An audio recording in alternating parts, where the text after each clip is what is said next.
Facebook এবং YouTube এবং টিকটকের মধ্যে ভাইরাল একজন আছে যার নাম হলো ওমর। তার কথাগুলো যুবকেরা ফলো করে এবং শেয়ারও দেয়, কপি লিঙ্ক করে করে ফর ইউর মধ্যে নিয়ে যায়, ভাইরাল করে দেয়।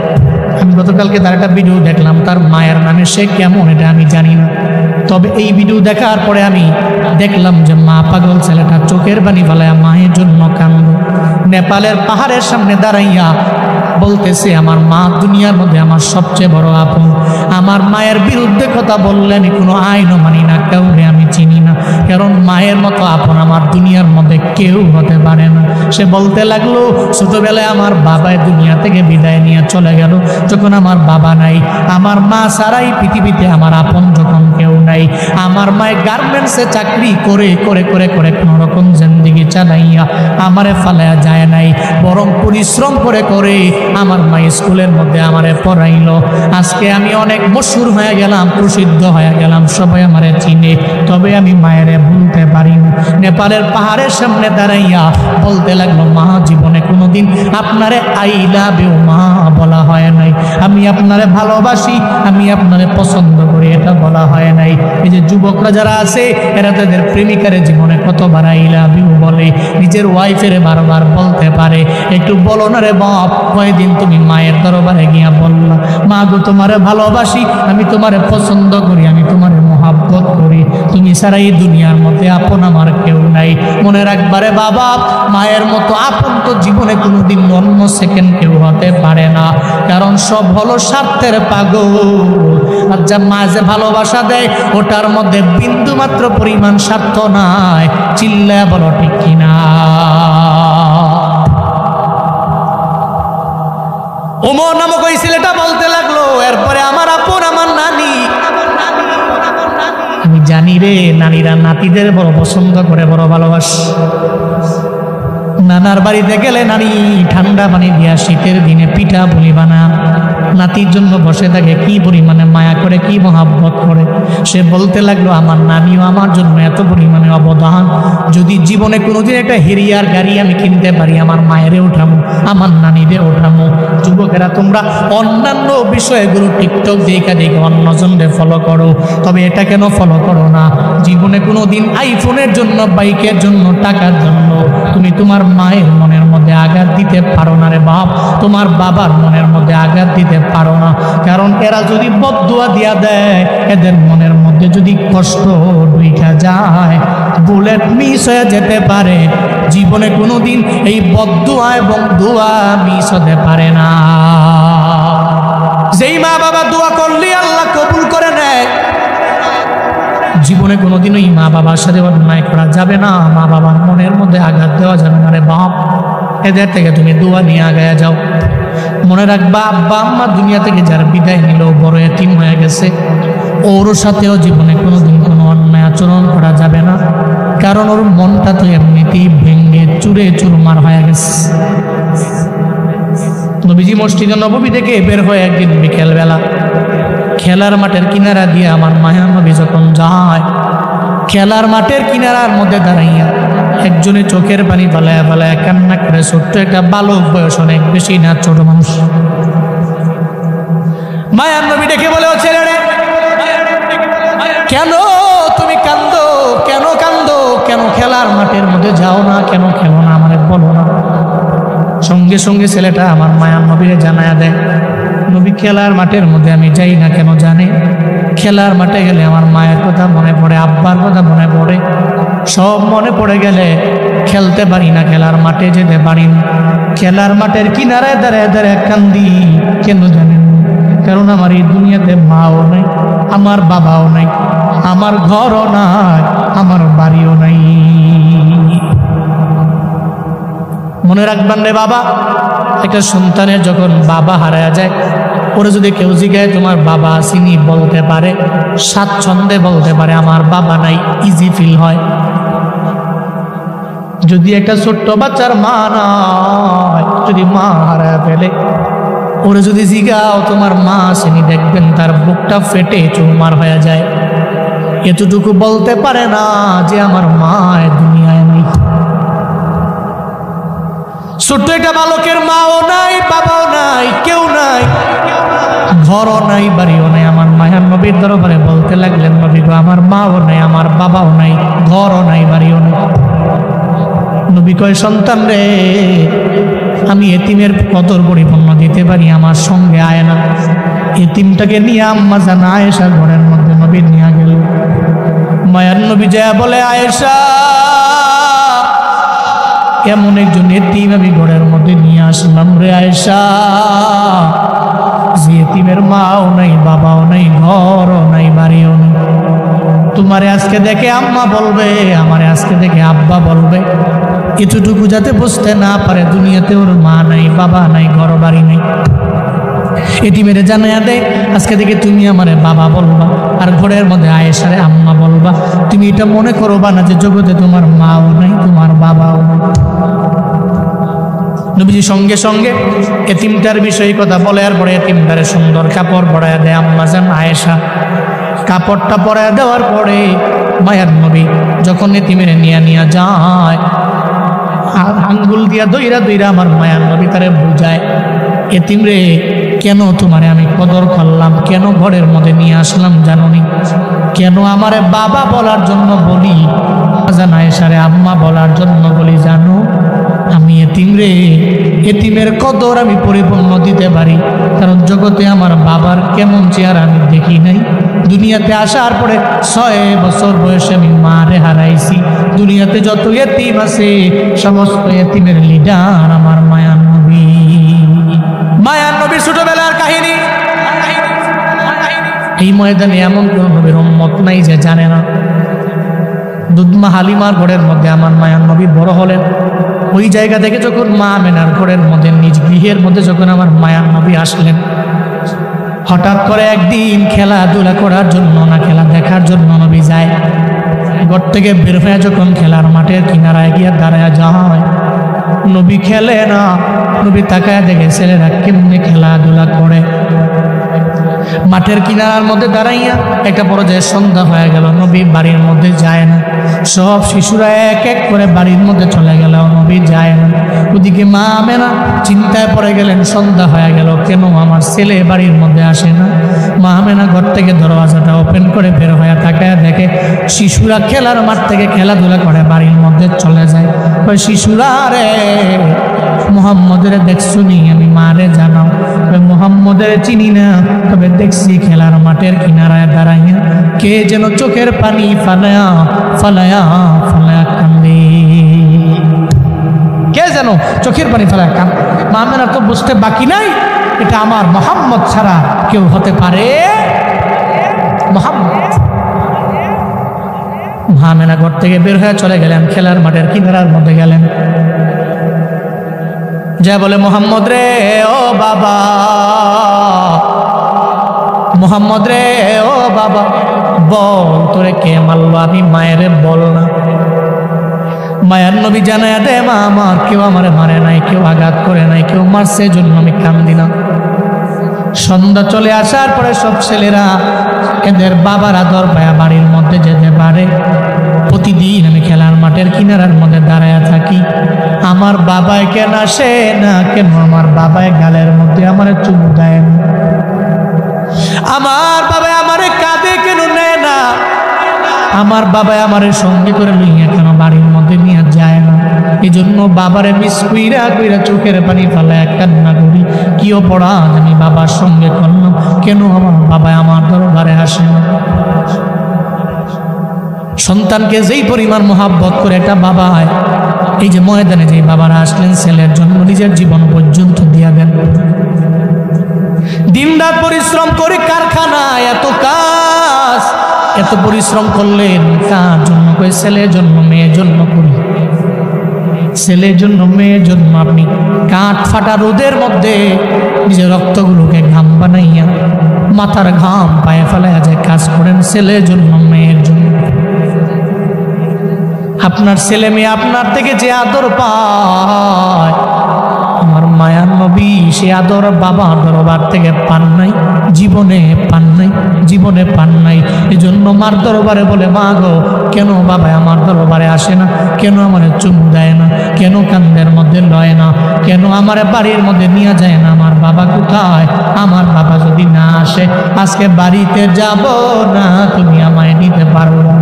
মা আমেনা বলে, ও সন্তান আমার, তোমার বাবারে তুমি পাবা না, কারণ গর্ভের মধ্যে থাকা অবস্থায় তোমার বাবায় দুনিয়া থেকে বিদায় নিয়ে চলে গেল। ভাই বাবার কবরের পাশে আমারে নিয়ে যাও। তাহলে কালকে দিনের বেলা তোমারে আমি নিয়ে যাবো। দিনের বেলা আব্দুল মুত্তালিব থেকে পারমিশন নিয়ে নিলেন। এরপরে ঘোড়ার মধ্যে তিনজনে উঠলেন, মা আমেনা, এরপরে মায়ার নবী, এরপরে উম্মে আয়মান, তিনজনের সঙ্গে করে নইয়া ঘোড়ার মধ্যে যখন রওনা হয়ে গেল আমার মায়ার নবীর বাবার কবর জিয়ারতের জন্য। যখন বাবার কবরের পাশে যায়, মা আমেনা জানায় দেয়, মুহাম্মদ রে, ওই যে তাকায়া দেখো না, ওইটা তোমার বাবার কবর, ওখানে গেলে তুমি তোমার বাবার কবরটা খুঁজে পাবা, এরপরে বাবার কবর তুমি দেখতে পারো। মায়ার নবী গেলেন, কবরের পাশে গিয়া দাঁড়ায় দাঁড়ায় কবরের মধ্যে জোরে জোরে থাপ্পড় মারে, আর করে, বাবারে, কেন আমারে চুমু দিতে মন চায় না, কেন আমারে কোলে নিতে মন চায় না, কেন তোমার কাঁধের মধ্যে আমার নেও? নবী যতই কান্দে রে, জীবনেও তো আব্দুল্লাহ বাবায় ফিরে আসবে। কবরের পাশ থেকে আমার মায়ার নবী যখন দূরে চলে গেলেন, মা আমেনা চোখের পানি ফালায়া ফালায়া দূরে দাঁড়ায় দাঁড়ায় কান্দে। মা আমেনা কয়, মুহাম্মদ রে, দেরি করা যাবে না, চল না, বাড়ির মধ্যে চলে যাব। মা আমেনা মায়ার নবীকে লইয়া, উম্মে আয়মানকে লইয়া ঘোড়ার মধ্যে ওইটা ওইটা যখন রওনা হয়ে গেল বাড়ির মধ্যে যাবে, পথিমধ্যে যাওয়ার পরে মা আমেনার পেটের ব্যথা আরম্ভ হয়ে গেল। মা আমেনা বলে, উম্মে আয়মান রে, একটু ঘোড়া থেকে নামাও, কেন যেন পেটের ব্যথা মনে হয় বেড়ে গেল। ঘোড়া থেকে নামলে মনে হয় পেটের ব্যথা ভালো হতে পারে রে উম্মে আয়মান। মা আমেনা ঘোড়া থেকে নামলেন, পেটের ব্যথা তো ভালো হয় না, মনে হয় ক্ষণে ক্ষণে ক্ষণে ক্ষণে পেটের ব্যথা বেড়ে যায়। একটা পর্যায়ে মা আমেনা চিন্তায় পড়ে গেলেন, পেটের ব্যথায় কি আমি দুনিয়া থেকে বিদায় নিয়ে চলে যাব? যদি আমি বিদায় নিয়ে চলে যাই, আমার মুহাম্মদের কি উপায় হবে আমার জানা নেই। মা আমেনা চোখের পানি ফেলে কান্দি, আর আমার মায়ার নবীর দিকে তাকায় তাকায় মনে মনে চিন্তা করে, যদি আমি বিদায় নিই, আমার ছেলের কি উপায় হবে? তার বাবাও থাকবে না, তার মাও থাকবে না। একটা পর্যায়ে মা আমেনা দুনিয়া থেকে বিদায় নিবে এমন একটা ভাব যখন হয়ে গেল, বুঝতে পারলেন চলে যাব। সঙ্গে সঙ্গে আমার মায়ার নবীরে বলল, মুহাম্মদ রে, বুকের মধ্যে আয় না, আমার বুকের মধ্যে আয় না। বুকের মধ্যে নিয়ে নিয়া সঙ্গে সঙ্গে আমার মায়ার নবীরে বলতে লাগলেন, ছোটবেলায় বাবার আদর কেমন বিন্দু মাত্র পরিমাণ তুমি পাও নাই, আমি মাও মনে হয় আজকে দুনিয়া থেকে বিদায় নিয়ে চলে যাওয়া লাগবে, আমি মাও চলে যাব। জীবনে কান্দো না, তোমার সম্মান বেড়ে যাবে, মর্যাদা বেড়ে যাবে, শান বেড়ে যাবে, মান বেড়ে যাবে। মা যে নবীর জন্য দোয়া করে দিছে, আল্লাহ নবীর দাম কি বাড়ায় না? এই জায়গা থেকেও কত আশেকের রাসূল আছে, দেখবেন রাতের বেলা গভীর রাতে আমার নবীর কাহিনী শুনি না, চোখের পানি ফালায়া ফালায়া কান্না করে করে বালিশ ভিজায়া ফেল। কেন কান্না করে? আমার মায়া নবীর মায়ায় পড়ে, ইশকে পড়ে আশেকটা কান্না করে। নবী তো জানে নবীর একদল উম্মতের এমন আসবে যারা নবীর জন্য চোখের পানি ফালায়া কান্না করবে। শুধু তাই না রে বাবা, নবীর জন্য কান্দি এখানে এখানেই তো বান্দা শেষ না। একটা রিক্সাওয়ালারেও যদি জিগাই, ও রিক্সাওয়ালা, মনের মধ্যে কোনো আশা আসেনি, জানায়া দাও। ওই আশা তো একটা আছে, জীবনে আল্লাহ যাতে করে আমারে মক্কায় একবার লয়া যায়, যাতে করে আল্লাহ আমারে মদিনায় নিয়ে যায়। এই যে ময়দানে আসলেন, আপনারাও তো মক্কা মদিনায় যাওয়ার জন্য বড় পাগল পাড়া। কেউ যদি হজে যায়, কেউ যদি উমরায় যায়, আপনি যে বলে দিলেন, ভাই বাইতুল্লাহ গিলাফের মধ্যে ধইরো, আমি গুনাহগারের জন্য রবের দরবারে দোয়া কইরা দিও, আল্লাহ যাতে করে জীবনে একবার আমারে মক্কায় লয়া যায়, আল্লাহ যাতে করে আমারে মদিনায় নিয়ে যায়, ময়দানে আসছেন বান্দারা, আমি গুনাহগার মুসাফির মানুষ, আমার সাথে হাত বাড়ায় রবেরে দেখাবেন কারা কারা মক্কায় যেতে চান, মদিনায় যেতে চান, আমার নবীর রওজার সামনে গিয়া সশরীরে জীবনে একবার হলেও সালাম দিতে চান কারা কারা, দুইটা হাত তুলে আল্লাহকে দেখায়া দিই। আল্লাহ যে মানুষগুলো হাত বাড়াইছে প্রত্যেককে জীবনে একবার হলেও মক্কা মদিনায় যাওয়ার মতো তৌফিক দান করুন। জোরে পড়ে, আরো জোরে চিল্লে আমিন। মনে রাখবেন ওখানে যাওয়ার জন্য টাকা লাগে না, অনেক বড় অ্যামাউন্টের প্রয়োজন এমন না, ওখানে যেতে হলে প্রেম লাগে, ইশক লাগে, ভালোবাসা লাগে, নবীর প্রতি টান থাকা লাগে। বড় আশা ছিল যাব মদিনায়, বড় আশা ছিল যাব মদিনায়। একটু মন থেকে আপনারাও পড়তে পারবেন তো, একটু কর না। বড় আশা ছিল সালাম আমি করব গিয়ে, সালাম আমি নবীর রওজায়,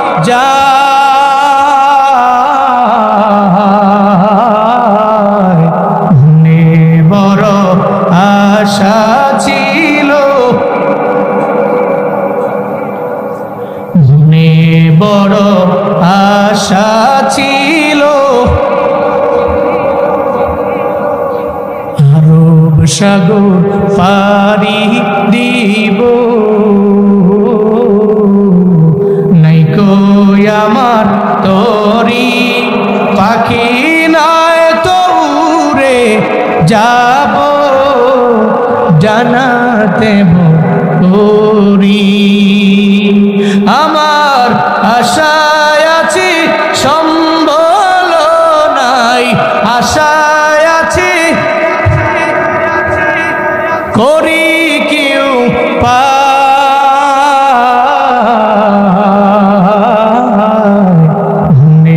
বড় আশা ছিল, মনে বড় আশা ছিল,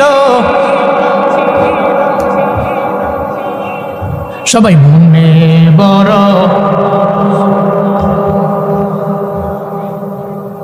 আল্লাহ জীবনে একবার হলেও মক্কা মদিনায় যাওয়ার মতো তৌফিক প্রত্যেকটা নবীর উম্মতকে দান করুন। জোরে পড়েন আমিন, আর একটু আওয়াজ করে পড়েন আল্লাহুম্মা আমিন। নবীজি কানলেন কেন? উম্মতের জন্য। জিবরাইলকে বলছেন আগে আল্লাহর কাছে যাও না, দেখো আল্লাহ কি বলে। উম্মতের চিন্তায় কান দিয়ে আমি চলে যাওয়ার পরে আমার উম্মতের জিম্মাদারির দায়িত্ব কে নিবে আগে জানবো, শুনবো, পারমিশন দিব কি দিব না এরপরে বলবো। জিবরাইল চলে গেলেন রবের দরবারে, যায় বলে আল্লাহ গো, আপনার নবী তো পারমিশন দেয় না, অনুমতি দেয় না। কি বলে আমার নবী? আপনার নবী বলতে চায় চলে যাওয়ার পরে, নবীর চলে যাওয়ার পরে উম্মতের জিম্মাদারির দায়িত্ব কে নিয়ে নিবে শুনবার চায়। আল্লাহ কয় জিবরাইল আমার নবীর দরবারে দূরায়া যাও, নবীরে গিয়া জানায়া দেও নবীর চলে যাওয়ার পরে নবীর উম্মতের জিম্মাদারির দায়িত্ব আমি আল্লাহ সাহাবীরে দিব না, তাবিঈনরে দিব না, তাবিঈনরে দিব না, দুনিয়ার কোনো পীরেরে দিব না, ডোনাল্ড ট্রাম্পের হাতে হবে না। নবীর উম্মতের জিম্মাদারির দায়িত্ব আমি আল্লাহ স্বয়ং নিজেই নিয়ে নিলাম। শুধু তাই না, ও জিবরাইল আমার নবীর দরবারে যা জানায়া দাও, আমার নবীরে গিয়া বলে দাও নবীর উম্মতের আগে কেউ জান্নাতে ঢুকতে পারবে না। চিল্লায় পড়া যাবে কি মারহাবা? নবীর উম্মতের আগে কেউ জান্নাতে ঢোকার প্রবেশাধিকার। আল্লাহ জান্নাত যেদিন বানাইছেন জান্নাতের দরওয়াজার মধ্যে একজন দারোয়ান রাখছে। দারোয়ান যখন দরওয়াজার মধ্যে দাঁড়ানো, আল্লাহ পাক জানায়া দিলেন এই জান্নাতের ভিতরে প্রথমবার ঢুকবে আমার নবী, এরপরে আমার নবীর উম্মতেরা। অন্য কোন নবী আর নবীর উম্মতেরা আমার নবীর উম্মতের আগে জান্নাতের মধ্যে ঢুকতে পারবে না।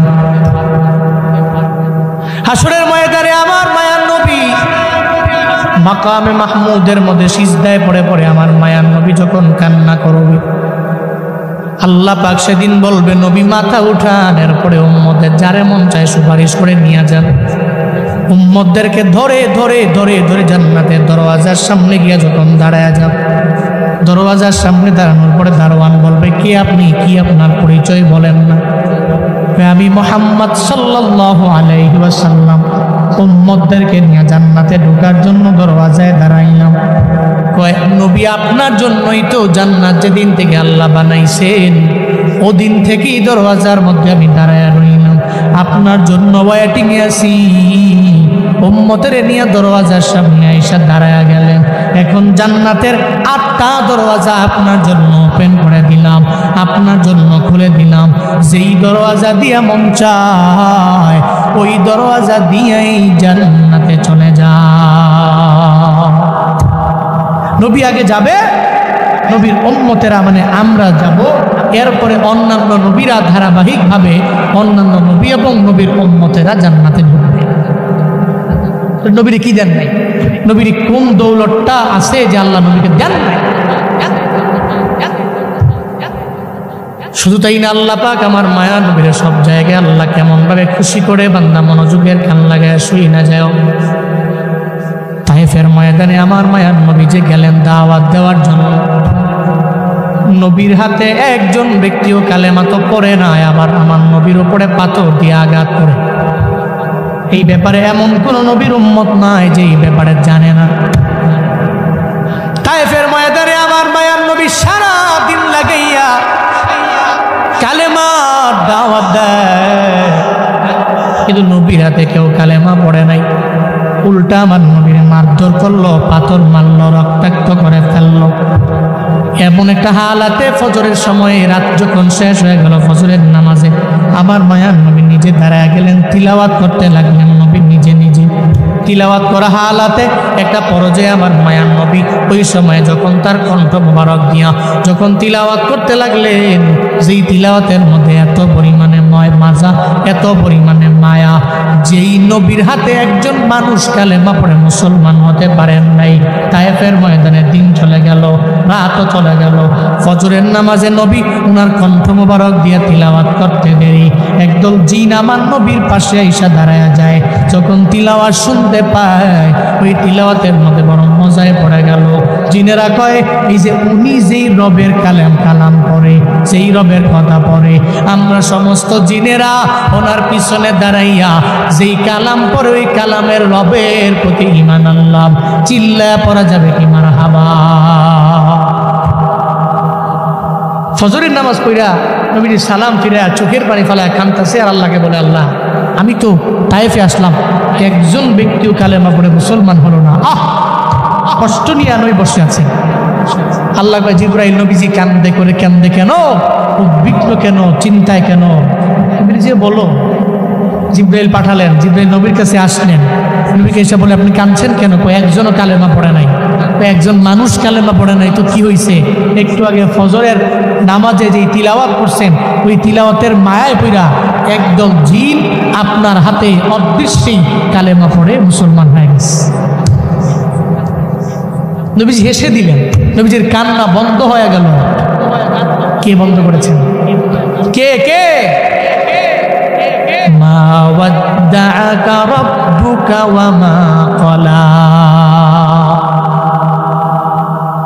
আল্লাহ পাক বলেন, ও পয়গম্বর আমার, সব মানুষের আপনাকে ভুইলা গেল, আমি রব আপনারে বলতে পারি না, আপনাকে ছেড়ে যেতে পারি না। আপনার সম্মান, আপনার মর্যাদা, আপনার শরফ, আপনার করম সব আমি আল্লাহ তো বাড়াইয়া দিলাম। সূরা ইনশিরার দিকে দেখো না, আল্লাহ পাক ওই আয়াতের মধ্যে জানায়া দিয়েছে, ওয়ারাফা'না লাকা যিকরাক।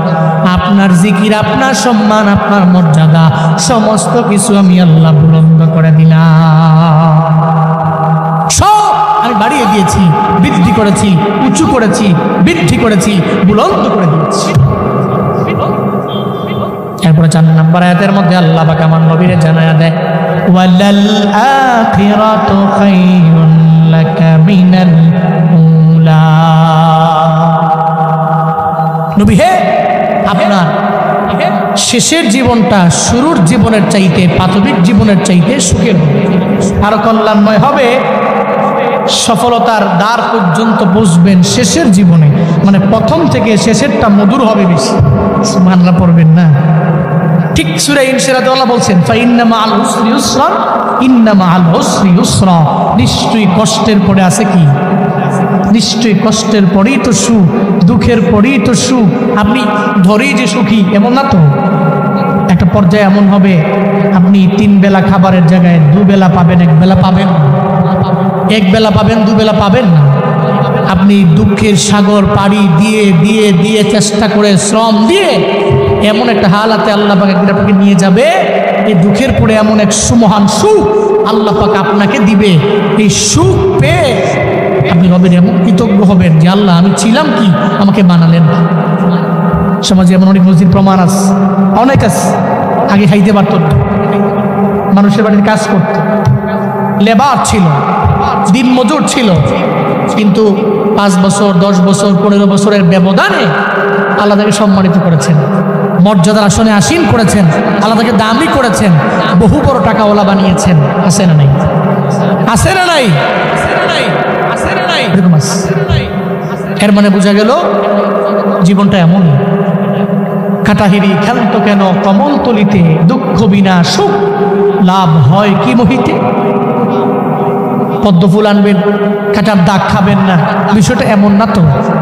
কাটার দাগ খেয়ে পরিশ্রম করে এরপরে যেমন ফুল আনতে হয়, সুখের সাগরে যেতে হলে দুঃখের সাগরে হাবুডুবু খেয়ে সাঁতার করে এরপরে সুখের সাগর পর্যন্ত যাওয়া লাগে, ঠিক কিনা?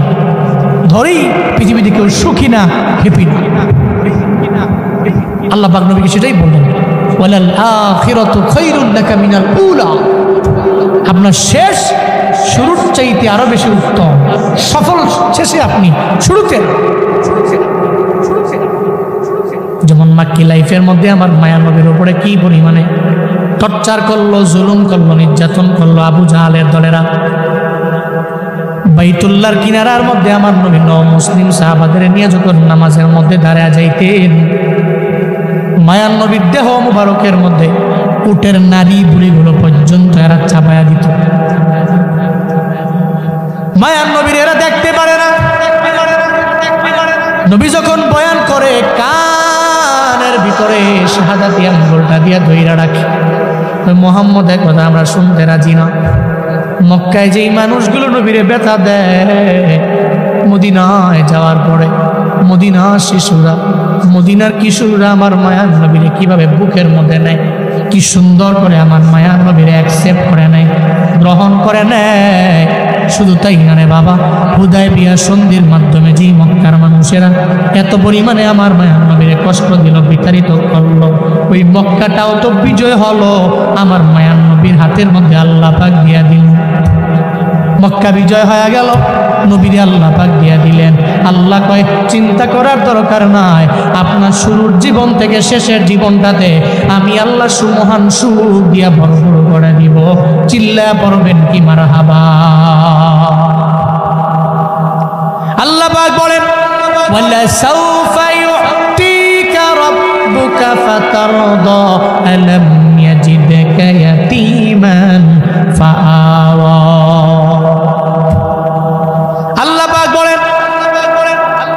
ও পয়গম্বর আমার, অচিরে আপনার রব আপনার এমন কিছু দিবেন যা পেয়ে আপনি রাজি হয়ে যাবেন, যা পেয়ে খুশি হয়ে যাবেন, যা পেয়ে আপনি সন্তুষ্ট হয়ে যাবেন। সূরাতুল আদ-দুহার শপথ করার পরে 3টা আয়াতের মধ্যে আল্লাহ পাক আমার নবীর এনশিওর করলেন, আপনাকে আমি আল্লাহ অচিরে এমন কিছু দিব, এমন কিছু আমি আল্লাহ আপনাকে দিব, আপনি পেয়ে যাবেন। এই তিনটা কথা বলে আল্লাহ নবীরে জানিয়ে দিলেন। আবু জাহালের কথা কানের মধ্যে নেওয়ার দরকার নাই, উতবার কথা কানে নেওয়ার প্রয়োজন নাই, সাহেবাহর কথা কানে নেওয়ার প্রয়োজন নাই, ওয়ালিদ ইবনে মুগিরার কথা কানে নেওয়ার প্রয়োজন নাই। আমি আল্লাহ আপনাকে জানিয়ে দিলাম তিনটা আয়াতের মাধ্যমে এমন কিছু আমি আল্লাহ অচিরে আপনাকে দিব, যেটা পেয়ে আপনি খুশি হয়ে যাবেন। চিল্লায় পড়া যাবে কে সুবহানাল্লাহ। তিনটা আয়াতে কসম খাওয়ার 2 আয়াতের পরে এরপরে 3 আয়াতে এটাই এনশিওর করেছেন যে আপনাকে এমন কিছু দিব, খুশি হবেন আপনি। 1 নম্বরে তো ভুলবো না, মা ওয়াদ্দাকা রাব্বুক, আপনার রবকে ছেড়ে যাবে না, ভুলে যাবে না, কোথাও যাবে না। 2 নম্বরে শুরুর জীবনটা কষ্টের, শেষের জীবনটা এর চাইতে সুখে। 3 নম্বর আয়াতে অচিরে এমন কিছু দিব যা পেয়ে আপনি রাজি।